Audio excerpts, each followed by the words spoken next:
What's up, everybody, and welcome into your NFL pregame show. I'm Rob Trujillo, and, well, I need you today. It is your NFL pregame show. So, of course, I expect you to be here and be commenting and be liking and be subscribing. But the other fellows bailed out on me. Feel free to act accordingly. You know, get on their social media, call them out for poor work ethic, because neither of them decided to show up for work today. I guess you can't really call it work because we don't get paid. we don't make any money on this, but the fellas not here today. David was at a wedding, didn't make it back in time, and Sterls out in California. If either of them would have let me know ahead of time, I would have booked somebody else to come hang out with me. You know what I mean? But here we are. Here we are riding dirty. You know what I mean? So get in that comment section. Let me know if you've got any questions on bets, fantasy, stardom, situm, survivor pools, whatever, man. Let me know if you got any questions on anything. I'll still run down the full day's worth of games, give you my quick thoughts on each game, and then bet it right here in front of you. I also have David's picks for this week sitting here on a little side screen, so I can reference at least what he has bet already when talking about these games. Big week in the NFL, and I don't say that every week because I don't believe it every week. There's some real duds out there sometimes. But we've got a great week of games that has already kicked off.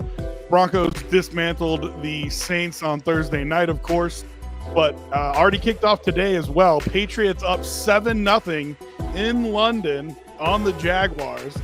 And why I would turn on that game, I've got a TV that I can watch from my seat right here.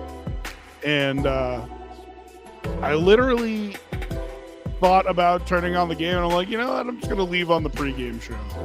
I don't need to watch Patriots Jaguars, do I? Is that important? I feel like it's not important.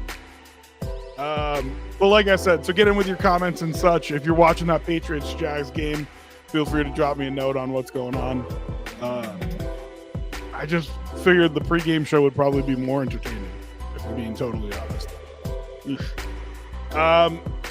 So the week starts off with an NFC matchup that I think is more important than it's getting credit for. No one's really talking about this game. Granted, there are some great games this week, but Seahawks-Falcons is interesting to me. Mental health guy's in. What's up, mental health guy? Are you a fan of the double headers on Monday nights? Select Mondays. No, I'm not. I'd be a fan of the traditional doubleheader. I liked, what was that, 5-6 years ago, when they would do an East Coast game and then a West Coast game. What they're trying to do with like the overlapping, and we want it to feel like red zone and blah blah blah. It's really annoying. Not only when my team is actually playing on Monday night, but also just as a viewer. I know less of a chance that you get a dud because if two games are going on and one of them's terrible, you can just flip to the other one, which did happen earlier this year when the Bills were playing. The Bills were, up by 20 on the Jaguars. That game was over, and that Washington Bengals game was really good, but I don't know. You know what I mean? It's not a favorite of mine. I'll just put it that way. Monday night, also the first streaming only Monday night game. So you're going to have ESPN Plus to watch it, or find some other means of watching it. Who's their hair on the microphone? Get off. You know what I mean? It's a little hitchhiker. No, I guess that was nothing. Yeah, so streaming only Monday Night Football games, so you're going to need to have ESPN Plus or find some other way to watch that, which I think is going to be kind of annoying. But those streaming only games, I mean, I guess people do actually sign up for the service. Peacock approved last year, so good for them, I guess. But anyway, so this NFC matchup, I don't think it's getting enough publicity for being an important game.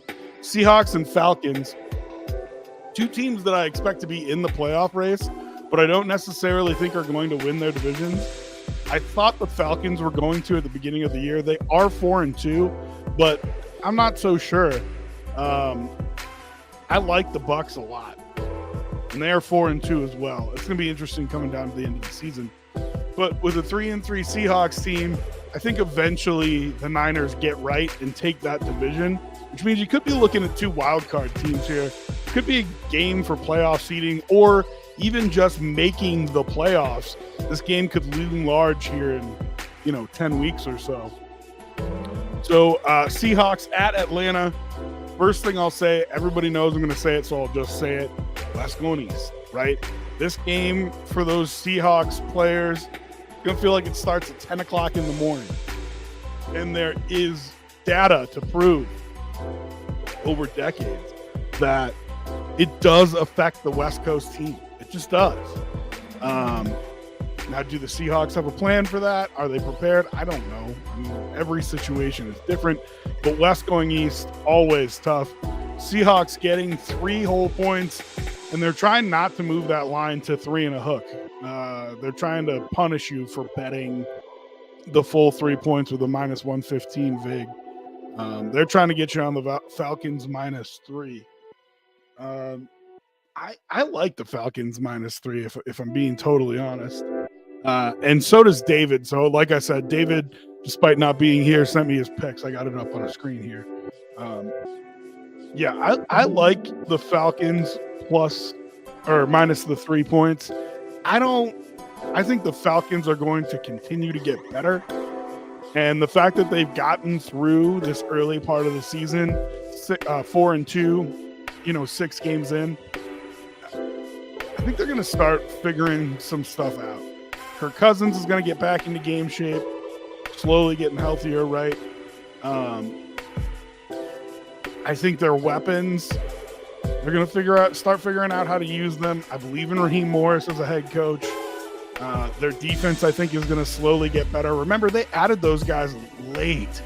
They added those guys super late. Justin Simmons, Matthew Judon.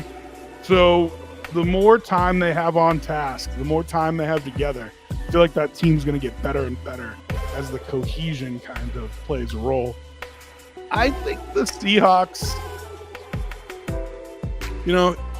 when I do my evaluation of NFL teams, most of the time I look at it and I say most teams are 8-8 teams, right? Everybody's an 8-8 team. And then you've got that one game that's just kind of a one way or the other, right? That, I think, is really based on your roster, right? Then I feel like your quarterback's worth 3 games, your coach is worth 2. The best quarterback in the world is going to win you 3 games. The best coach in the world is going to win you 2. So if you have a great coach, great quarterback, great roster, all of a sudden, you're winning somewhere around 14 games, 13 games, something like that. If you've got a great coach and just an average quarterback, I think you're winning around like 10, 11 games. And that's what I think the Seahawks are. I think the Seahawks have a good coach. I think they have an okay quarterback. I think they've got a decent roster construction. And so if you start them at 8-8 and then just kind of go from there, I kind of feel like you get to a spot where they're going to win about 10 games this year. They're 3-3 right now. And that's if everything goes well for them. They're going to win 10 games this year. Geno can also quarterback is worth 2 games either direction, right? So if you have a great quarterback, it could be worth 3 wins or 3 losses if you have a terrible quarterback, AKA like a Will Levis. You know what I mean? So it can swing both ways. As long as Geno plays league average, I think they end up around 10 wins. So like I said, I feel like this could be an important game in the playoff run down the stretch. I feel like I like the Falcons. I'll leave the 3 points. I'll put the 3 points on the table and take the Falcons at home to beat the Seahawks by more than a field goal. All right, Titans, Bills. This one, flirting with my rule. Those of you who have watched for a while know that my rule is if a team is 10-point dog, you take them and you don't think about it. Works out a lot of the time. Patriots, 9.5 points. Headed into Buffalo. If you've watched the channel before, I don't bet the Bills games. I feel like I have a little bit of rose-colored glasses with the Bills, so I don't bet the Bills. If I was betting this game, I would pick the Bills minus the 9.5. I think they are going to murder these fools. I really do. You saw what they can do when they have an inferior opponent and they come out motivated. And let's see. The Titans are definitely an inferior opponent. Their D-line's tough. They can run the ball, which are two things that have given the Bills trouble before. I don't foresee them giving the Bills trouble today. I think they're going to be motivated with the trade of Amari Cooper. I think a GM making a move like that sends a lightning bolt through the team, gets them pumped up, gets them ready to go. And I think he's a fine gentleman with his Mayo commercials. But Will Levis is just a disaster, man. I mean, he really is bad. I think the Titans might end up with the number 1 overall pick. Shador. Probably the number 1 pick. Probably the first quarterback going. Does Dion let him go to Tennessee? Ugh. Probably not. That'd be interesting too. That could cause some. Tennessee and Cleveland, I think, are in line for that number 1 overall pick. And I don't know that Dion would let Shador go to either one of those teams. Oh, well, what can he do? He can do a lot of stuff. He can make a lot of noise to make sure that those guys don't get drafted by that team. Mason Rudolph is starting for Tennessee. I didn't even know that. I'm literally watching the pregame show. Nobody's mentioned it, which should tell you how much that matters. Yeah, I mean, listen, Mason Rudolph is fine. He was better than Will Levis, but it definitely doesn't change anything. I would still bet the Bills. I'd still lay the 9.5. But, you know, there are stupid games all the time. So if this is one that you want to take a shot at and see if it's one of those stupid games, then go ahead. David does. David thinks the Tennessee Titans plus 9.5 is the play. That's his pick. But like I said, I don't bet the Bills because I'm a little too Bills friendly, I think. But I do think the Bills are going to win by a large margin here. All right, Bengals and Browns, NFC North matchup. And, I mean, if you will, an NFC North elimination game. Granted, we're 7 games into the season. But that's an elimination game, right? And if it's the Browns who get put down, thank goodness. Thank God. Because I don't think anybody wants to see them around. They're experiencing some real heavy-duty karma right now for blowing up the NFL with one of the worst deals in football history. For a quarterback who cannot play, and for some reason they won't bench him. I do not think it's a Kevin Stefanski problem. I think if they fire Kevin Stefanski at the end of the year, I think it's a mistake. I mean, he's not my favorite coach in the league. I just don't think he's the problem here. Bengals minus 5.5 on the road, and they're trying not to move that line again. They're trying to punish you a little bit. Make sure you trying to get you on the Browns plus 5.5. They don't want to move it up to a full touchdown. They don't even want to move it to 6 points, which is interesting to me. I wonder what they know that I don't. Let's see. Maybe Deshaun getting benched? Do they know that? Maybe. Let's see, Browns. Yeah, we should mention Nick Chubb, by the way. Incredible that he's coming back. I don't expect him to be the same player that he was 2 years ago, year and a half ago, however long it was. But he is returning to the lineup today after that devastating knee injury. Good to see him make it all the way back. He was always a favorite of mine. He played at the same time, I think, as Todd Gurley at Georgia, and everybody was going crazy for Gurley. And I'm like, I like this Nick Chubb guy. I don't know. And it turned out he had the much better, longer, fruitful career. I just like the way he runs the football, man. And I think he's a good dude. So he returns to the lineup today for the Browns. I think the Bengals are backs against the wall.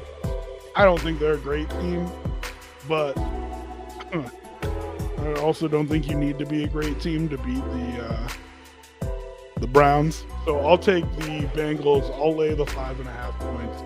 It is nearing that number where I'd start to get a little, I don't know. The Browns do play close games for the most part. I don't know how, but somehow they're in those games all the time. But I'll take the Bengals here, and I'll lay the 5.5 points. Let's see, what's David doing?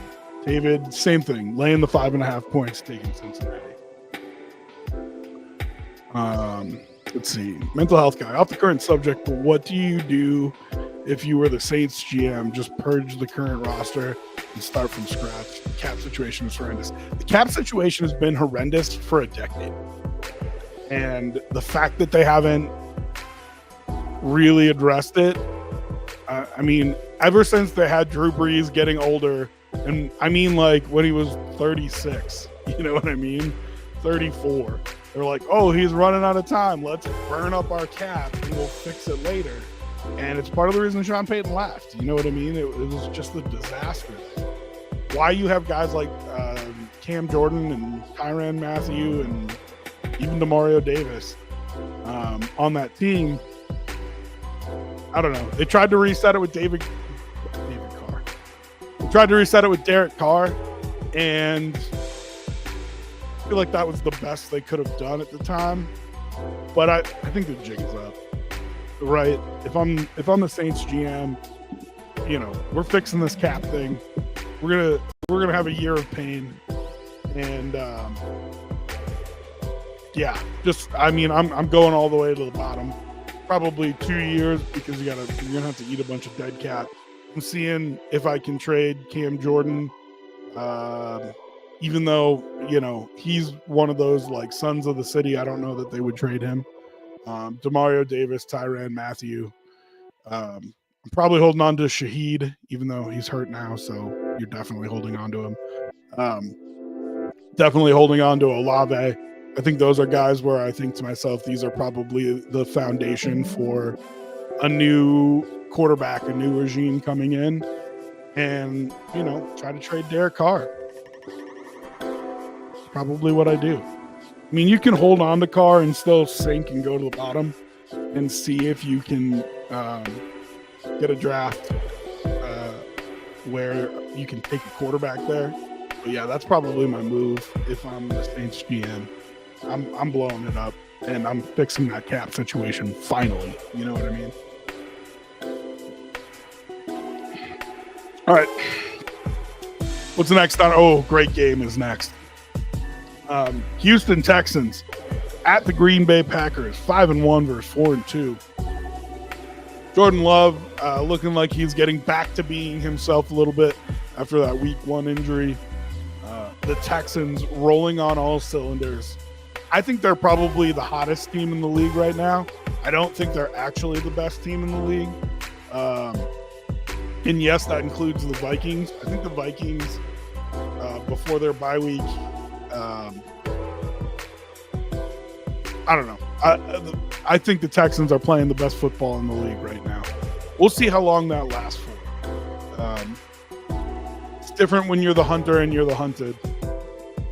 Yes, I know that there are undefeated teams. I don't think they've been playing as well. I think they're both coming off buys. If I'm right there, Andy Reid will get that team right, and so will Patrick Mahomes. But I don't think they're playing great ball, and I think the Texans are. So it'll be interesting. That NFC North is just cruising right now. Absolutely cruising. I think the worst record in that division is 4-2. I think it's possible you have all 4 teams make the playoffs from that division. I think you'll definitely get 3. And I like the Packers are still one of the youngest teams in the NFL. Just a reminder. You know what I mean? So that all that Aaron Rodgers stuff a couple years ago, I mean, give credit to Gutekunst. He stuck to his guns and has rebuilt that team into a contender in just a couple short years. And of course, having the quarterback helped. Getting 3 points heading to Lambeau, man. Who would have thought this time last year that I would say anytime I'm getting points, anytime I'm getting points with the Texans, I think I'm going to take them. CJ Stroud just has that it factor. He feels like he always keeps it close. I like the Texans defense. I don't necessarily think that I think there's a lot of good players on that offensive side of the ball for the Packers. I don't think there's a game changer on that side of the ball. And I feel like the Texans have a couple of them. Nico Collins, of course, on IR. But I think that Texans team, yes, I think Stephon Diggs is still a playmaker. I think Tank Dell, I think he's really, really good. I like Tank Dell a lot. And so I think that's what it's going to come down to is a little bit of somebody making a play. Because you got 2 pretty good quarterbacks who hang in there and find a way to make it a game each time. So I'll take the points here. Just because I do think it ends up being a field goal game. And it's one of these quarterbacks at the very end driving down and getting a field goal at the end of the game. So I'll take the 3 points for the Texans. Feels like a little bit heavy of a spread to me.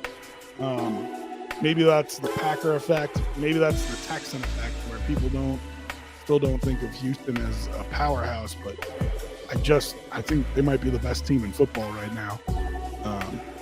So yeah, I'll take the best team in football with 3 points. It's kind of where my head's at, and we'll see if DeMeco Ryans can keep this team rolling as the hunted instead of the hunter.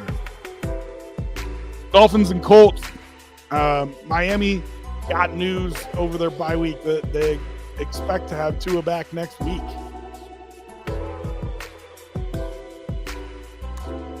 I am torn about that. My football career ended because of concussions. I don't know.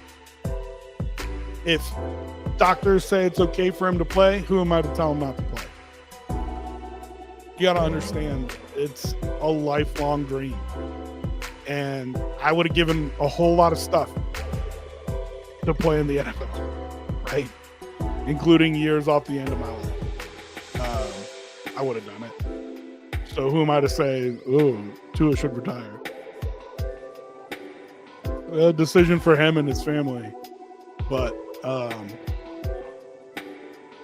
I'll just tell you this. It's hard as a fan having seen him laying on the field the way that he has the few times that it's been real bad. And a couple of those were against the Bills. I just I think he's a good quarterback, man. I do, and I wish him the best, but that's tough. It's a tough call. So they come back today, and they are playing against the Indianapolis Colts in Indianapolis. Dolphins getting 3 points. And for all intents and purposes, if they get a win today, I think every Dolphins fan would have told you, hey, we just got to keep it afloat until Tua gets back, if they knew that Tua was coming back.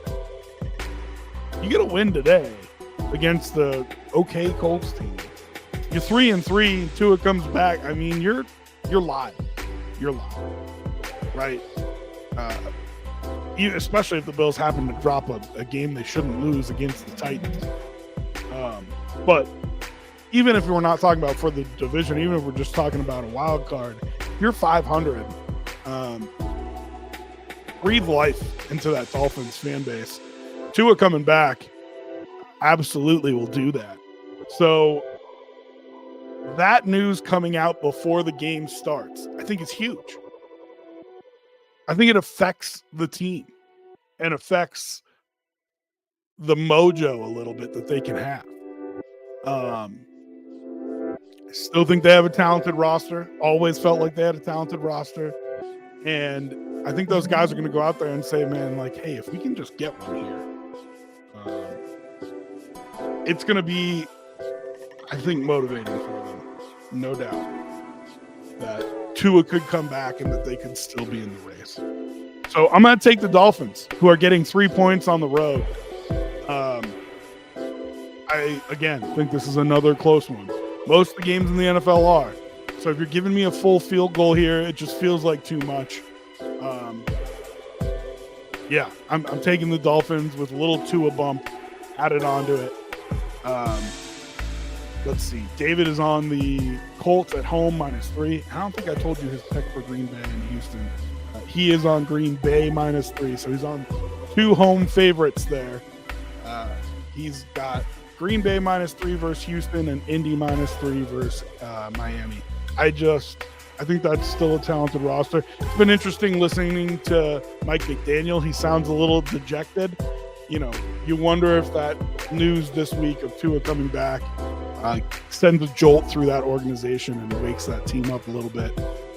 Like I said, plenty of talent on that roster. And 3-3, they're right there if they can get a win today. All right, let's see. A couple more 11 o'clock games. This one, killer game, I think. And I think it's clock striking midnight time. Lions 4-1 headed to Minnesota to play the Vikings, who are 5-0. I still think the Vikings are a little bit of a paper tiger. Yeah, 5-0.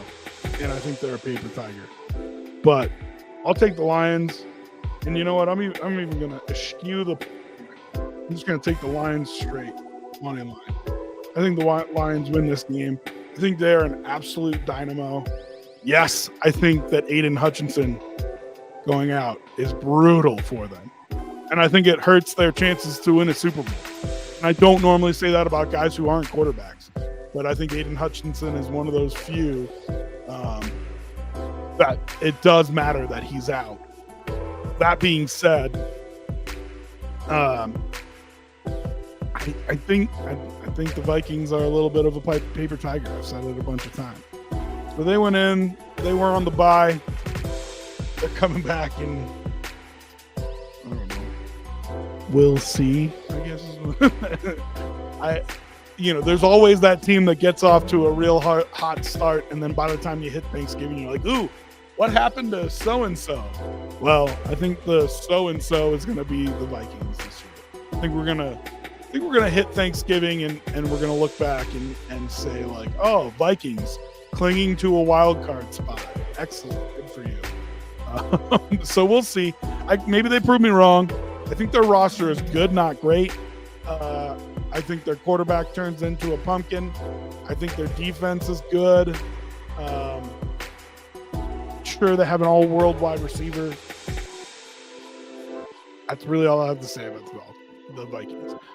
Lions, on the other hand, an incredibly dynamic offense, an experienced coordinator, an experienced defensive coordinator, And I don't think they're going to stand pat. I think they're going to go make a couple moves here, try to get a pass rusher to replace Aiden Hutchinson. I think the Lions end up winning that division. So I'll take them to win this game. And I'll take the money line Lions over Vikings. Let's see, what has David got here? He's got Minnesota minus, and he laid 1.5. It's down to a point. But he took Minnesota minus 1.5 at home. Again, I'll take the road dog, and I'll take the road dog for an outright win here. And then the last of your 11 o'clock games, Eagles and Giants. Saquon Barkley's return to the Meadowlands, and I'm making a lot of picks based on emotions here, but I think that motivates these guys. I mean, you saw what Stephon Diggs was able to do to motivate that Texans team against the Bills. Don't tell me that Saquon Barkley, with an actual revenge game, not a revenge game that is manufactured because you forced your way out, Stephon, with an actual revenge game, don't tell me that the Eagles aren't going to come in guns blazing. And I think the Sirianni stuff last week wasn't nothing. And that's the kind of thing that either the guys all rally behind or the guys are like, what is this coach doing? And it'll be interesting to see how they respond this week. But yeah, betting a lot of bets for me based on emotions this week, which I cannot love. But yeah, oof. Seen a guy with a sign that said Saquon Barkley, never a Giant. I don't know about that, dog. I don't know that you want to go that far. But yeah, returning to the Meadowlands, and I think he goes off. I mean, I think it's just going to be it's going to be a murder, a massacre. That Giants team has been able to hang in. I think that's a credit to Brian Dable. That Giants team has been able to hang in and look decent, but I just think they're devoid of talent. And I think the Eagles are going to run them over, get to 4-2, and try to set their season right after a win over Cleveland last week. All right, we're into the afternoon games, which means we'll take a little quick commercial break here and be back on the other side. We'll finish up with the rest of the day's games. Oh, I should tell you David's pick. David is also on Philadelphia -3. So we're going to run a commercial real quick. We'll be back in just a minute. Send that off and running. Commercial question. You know, I didn't even think of a commercial question. Let's see. Commercial question for the day. All right. So Yankees make it to the World Series last night. They have 26 titles, 27. And it's super annoying that they tell you that all the freaking time. So my question is going to be, who is the most annoying winningest franchise? Right? So let's see. It would be Celtics with 18.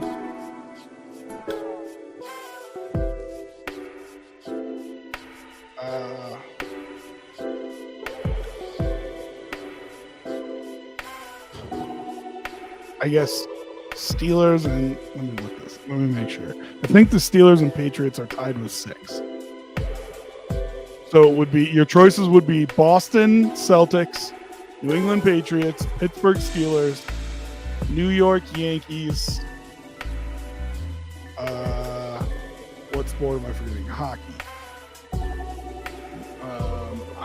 But I don't count some of those older cups.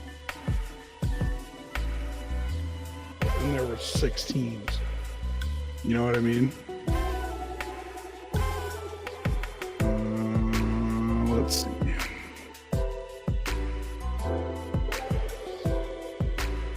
gonna go Red Wings. Well, no, but even they have some original 6 cups. Because like Montreal Canadiens have 23 cup wins, and I don't know, 10 of those, 15 of those are when they're winning 16. The Leafs have 13 cup wins. They haven't won a playoff series since like the 90s. You know what I mean? So welcome back if you were in the commercial break. The question is, what's the most annoying winningest franchise? I guess we'll throw the Montreal Canadiens in there because their lead is significant over everybody else. You know, I'm trying to look and see. Maybe Penguins, Oilers. But we'll throw the Canadiens in there. New York Yankees. They're back in the World Series. If they get another title, they'll extend their lead for the most championships in baseball. I think the most annoying of those teams. See, I've got so much personally invested in hating the New England Patriots. Patriots and Steelers each have 6 Super Bowls. Celtics, I believe, with 18 NBA titles. Yankees with 27 World Series. And the Canadians with 23 cups. Who's the most annoying of those teams? I've got so much personally invested in hating the Patriots. So that would probably be my pick. But if I was just looking at it objectively, I'd probably say the Yankees. But God, I mean, those are just awful fan bases, aren't they? All the way around. All right, let's get into the afternoon games here. Raiders and Rams, the game you're going to ignore of the day. Raiders getting 7 points, going to LA.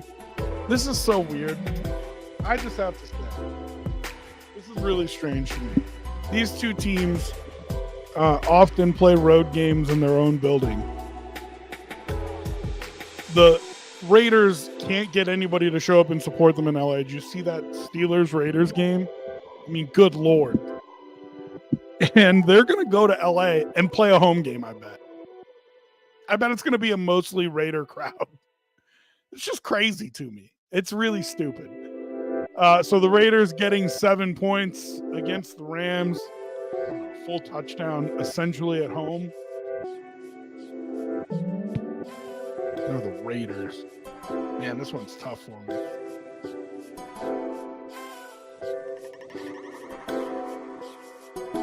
Listen, the Rams have been a mash unit. At some point, they need to start getting healthier. Aiden O'Connell, I believe, starting for the Raiders. I'm going to take the Rams. I'm going to lay the 7 points. I think the Rams are the better team. They're definitely the better coach team. I think the Rams are the better team. And you feel like they've been close on a bunch of these games. So the 1-4, I feel like, is a little deceiving. And apparently Vegas does too. Not the Raiders, but the books in Vegas think so too, because they are a full touchdown favorite, which is kind of crazy. So yeah, give me the Rams. I'll lay the 7. But that's your game you're going to ignore of the day. David on the Raiders plus a touchdown. All right. Panthers and Commanders. David on the Commanders minus 9.5.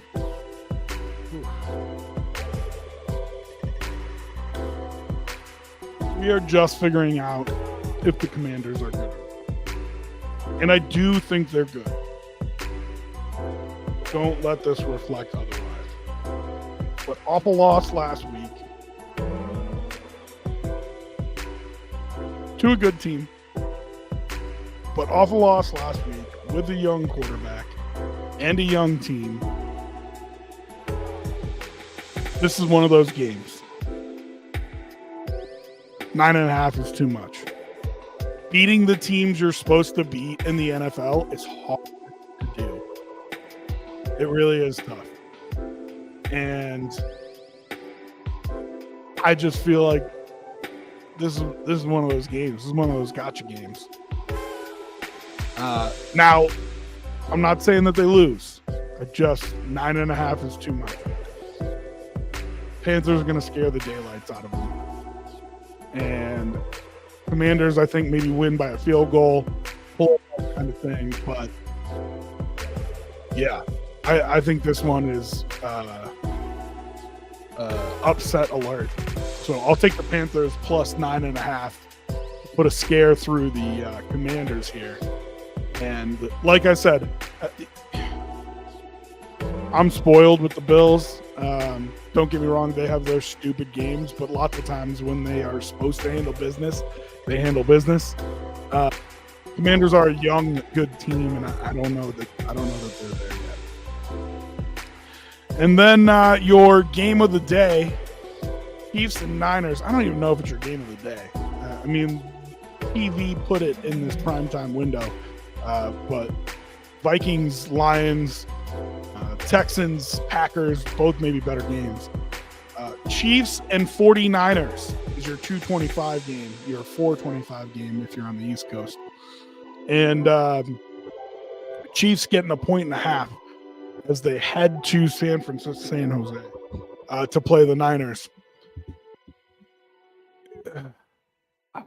I struggle with this one a little bit because I think the Niners are still real good. But if you've listened before, you've heard me talk with Sturls and David about the fact that the Niners were going to struggle through the first part of the season. I don't know that we're all the way through that yet. It's going to be hard to gauge as to when we believe that the Niners are going to start getting healthier, that they're going to have a little bit of cohesion and start to run away a little bit and run off some wins. We could be there. This could be that turning point in the season where those 3-3 Niners got a win, had a 10-day break, right? Last Thursday they played. Yeah. Got a win, had a 10-day break, and now you get an important game in your house. Feels like this might be the moment that the Niners start to turn it back on. Chiefs, on the other hand, also coming off of a bye. So the Niners had 10 days. Chiefs had 14. Kind of crazy if that's how that works out. But Andy Reid off a bye is incredible. And the Chiefs are getting 1.5. Man, that is a tough one. Let's see what David's got. David is betting Kansas City plus 1.5. And if I know David, it's because of that Andy Reid off the bye week. I'm going to take the Niners. Here's why. The Chiefs, to me, lack the playmakers that San Francisco has. I think the buys are a wash. I think Andy Reid is incredible off of a bye, but he's not undefeated off of a bye. He's lost once or twice. And I'm going to say he loses this one.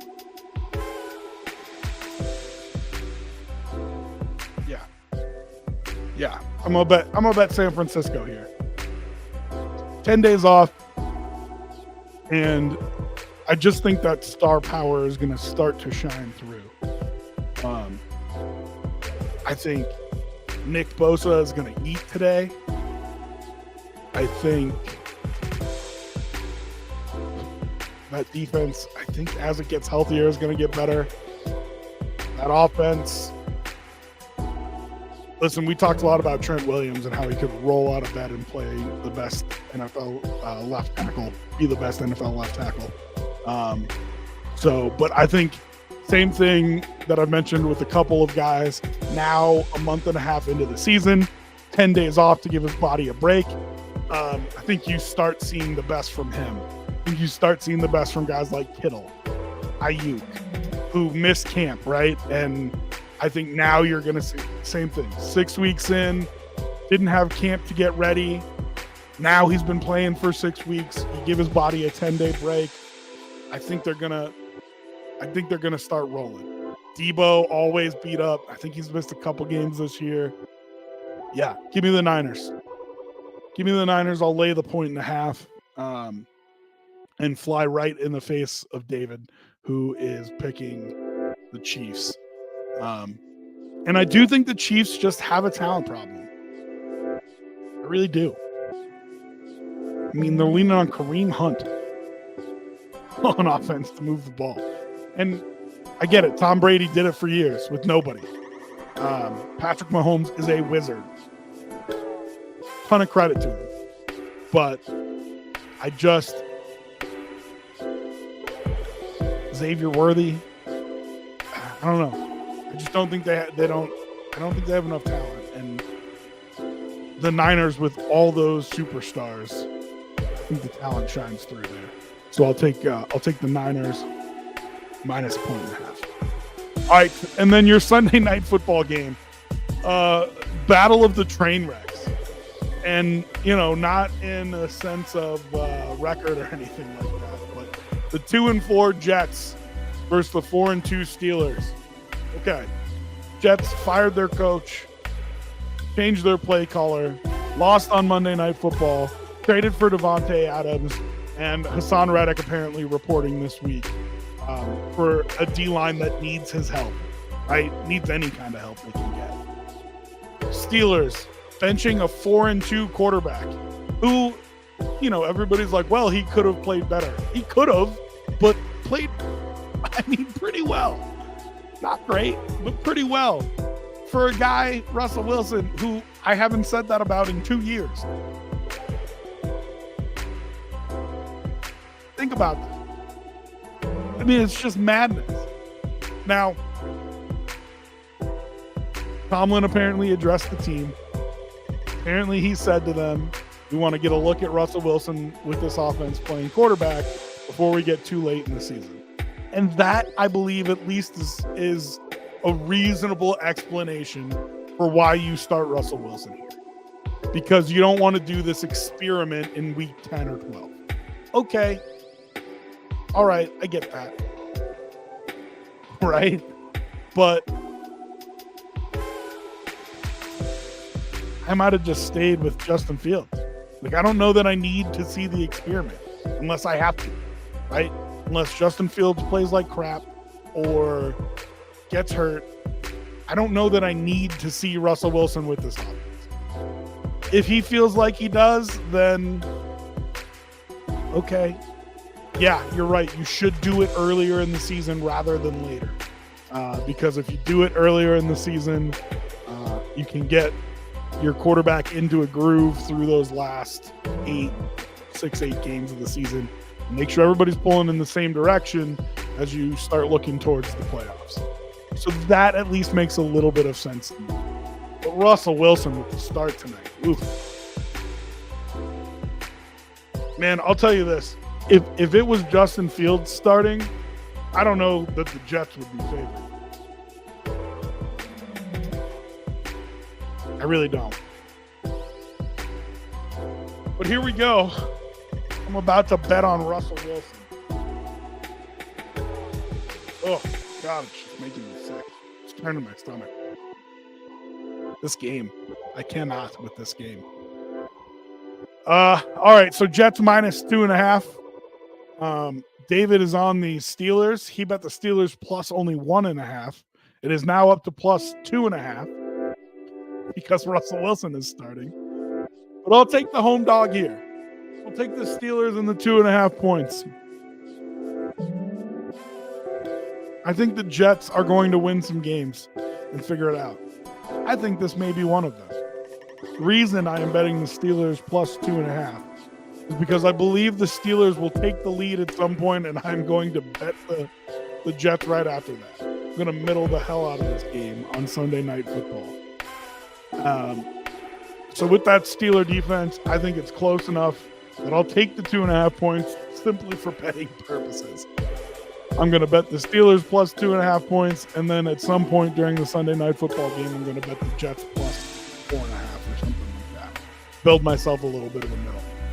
I do think the Jets are going to win this game. So if you're just betting money line, I bet the Jets. They're minus 140 right now. That's not a terrible number. But I do think the Jets are going to win this game.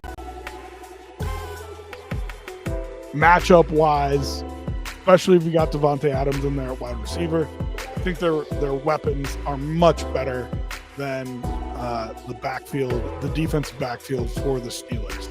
I think the D-line for the Steelers is going to mitigate some of that because the D-line for the Steelers is very good, in my opinion.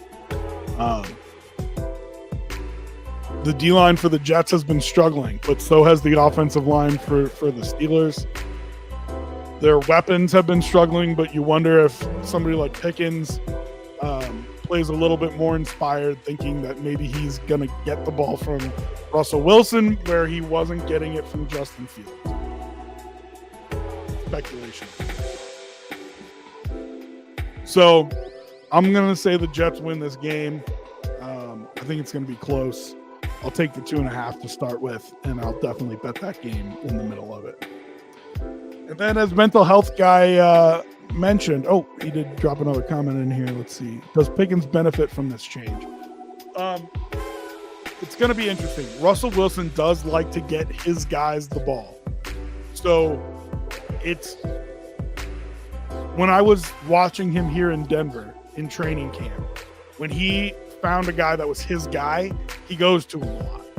And I don't know who that guy is because I haven't watched the Steelers practices. But if when he's taking reps with the first team, Pickens is his guy, then yeah, he will definitely benefit from the change. 100%. Here's the other thing. And this is part of the reason that I don't love George Pickens. It's in his head. So if it's affecting him mentally, if mentally he feels like he's got a better shot getting the ball and he goes in there with a better attitude, listen, it absolutely could make a difference. 100%. Even if he doesn't actually get the ball more, he's just running routes harder, better, faster, stronger. Yeah, it absolutely can benefit Pickens. But I don't know how much ball Russell Wilson has left in him. So it'll be interesting to see. Cortland Sutton was that guy. Really that guy for Russell Wilson was Tim Patrick, and then he got hurt. But in camp, they were incredible together, and you felt like they were going to be great.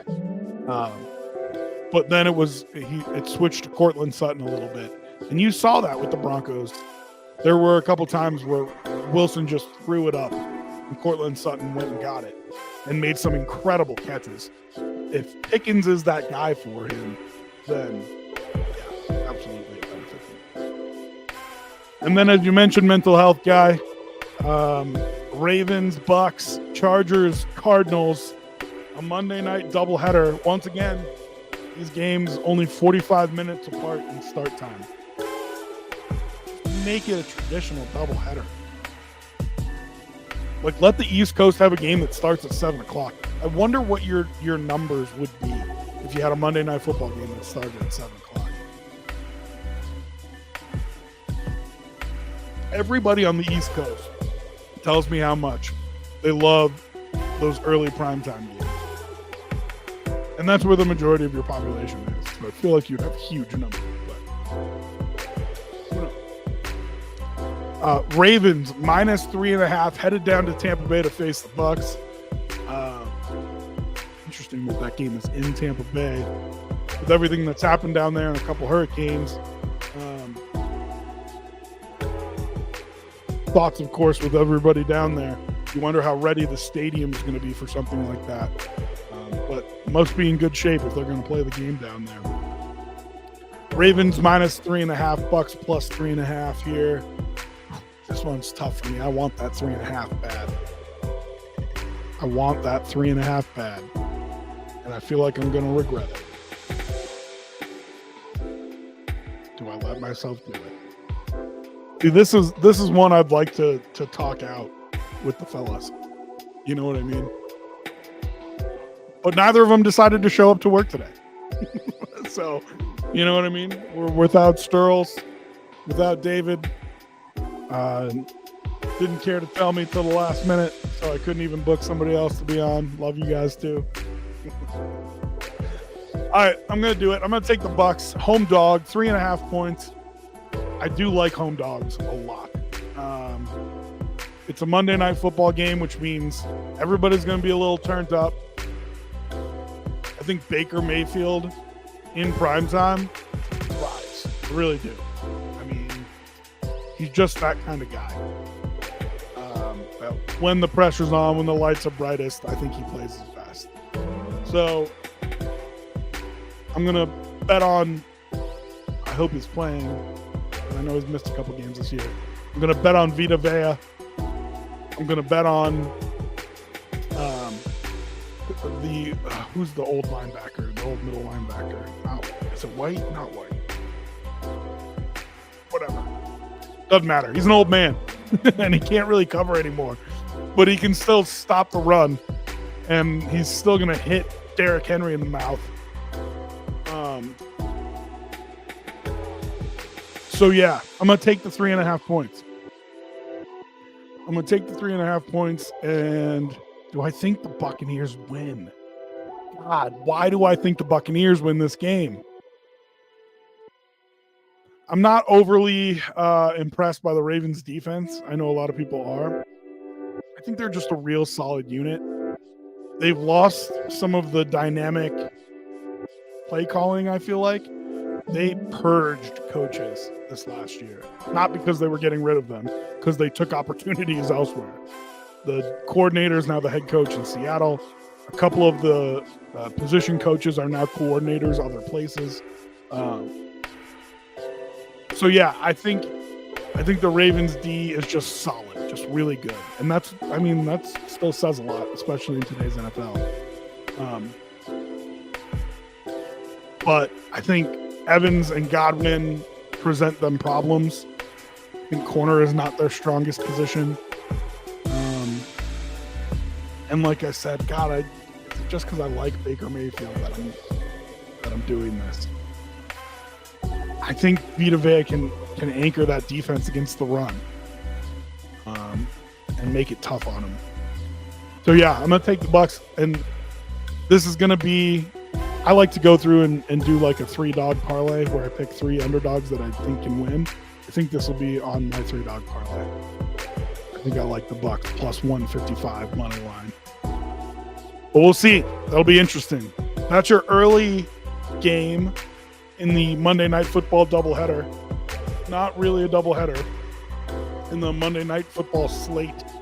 8:15 start Eastern, and that's the one that's available on ESPN and ABC. They also have a game available only via streaming. That's Chargers and Cardinals. And man, these are two teams. I'm trying to think as I look at the rest of the list. Oh, by the way, David is Baltimore minus 3.5. He's on Baltimore on the Ravens there. These are. I'm just kind of scanning the rest of the matchups this week. I think these are the two teams that I'm just not entirely sure what they are, more than any two teams. I just get a weird feeling with both of them. The Cardinals, I think, are better than they've shown, and then they let me down. The Chargers, I think, are worse than they've shown, and then they come out and just punch somebody in the mouth. I think the Chargers are a reflection of their coach. I think they're minus a lot of talent. And as they backfill with talent, it's going to be, the team's going to get real good real quick here. The Cardinals, I think, have a lot of talent and just don't believe in themselves yet. So I really struggle with these teams. David is on the Chargers minus 2.5. In Arizona. It's a really tough one for me. I mean, the Chargers, no doubt, are going to smash them in the mouth. But I think the Chargers should have lost to the Broncos. two other wins that their wins are like Broncos, Raiders, Panthers, I think, for the Chargers.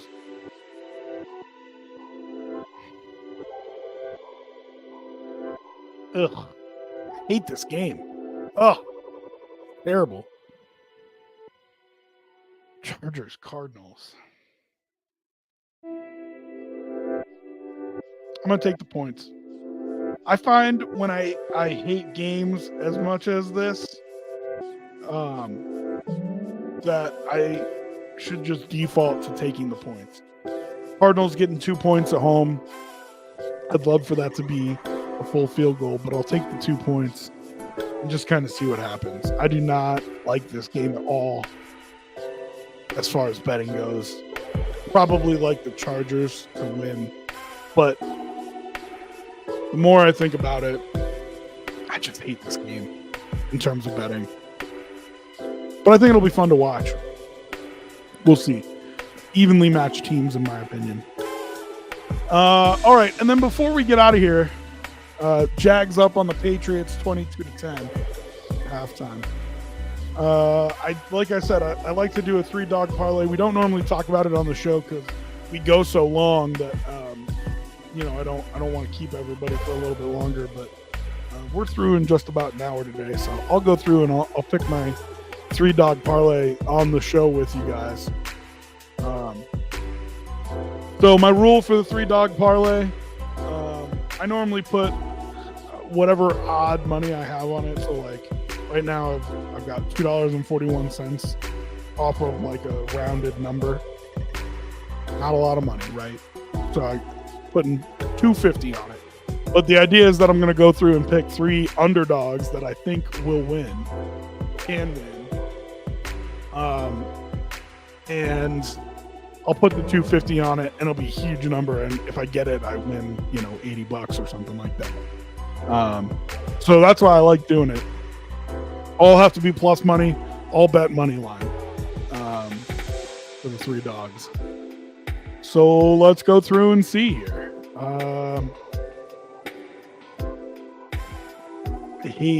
One thing I do hate doing is putting the same teams that I bet on my straight bets because then if you lose one, you lose 2. You know what I mean? But I think that's going to happen because I picked a lot of dogs this week. All right, so if I'm putting this together, I'm thinking Texans plus 125. I like, don't love. Dolphins plus 130 is interesting, but I probably stay off that. Lions are even money. Technically, I could bet that, but I won't. Chiefs are plus 105. I might put the Chiefs in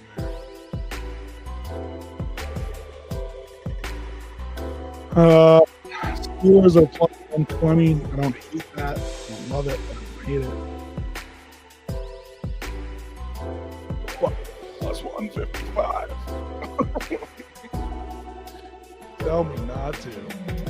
Somebody, anyone, hop in here. Talk a little sense into me here.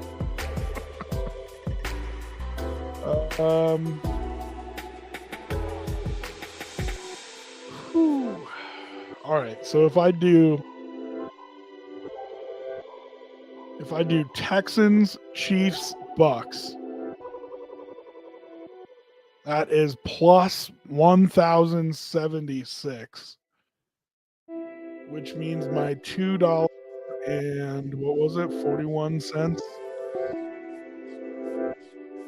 That only gets me 28. It's normally a bigger number than that.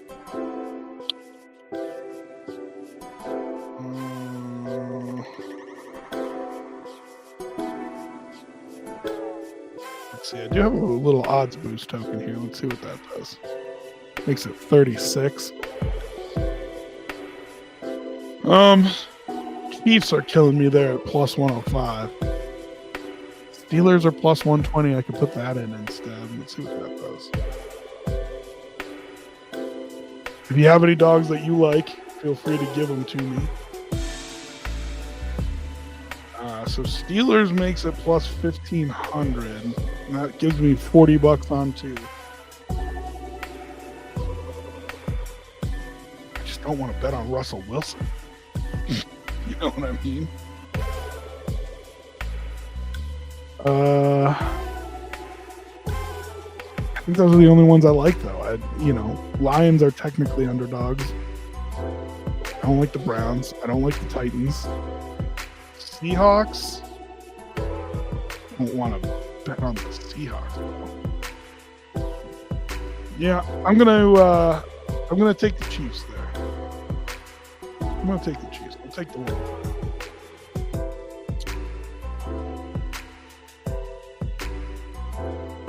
So Texans money line, Bucks money line, Chiefs money line, and essentially $2.50 to win me $40, $35. Yeah, that's what I'm gonna do. So that's my 3-dog parlay for the week.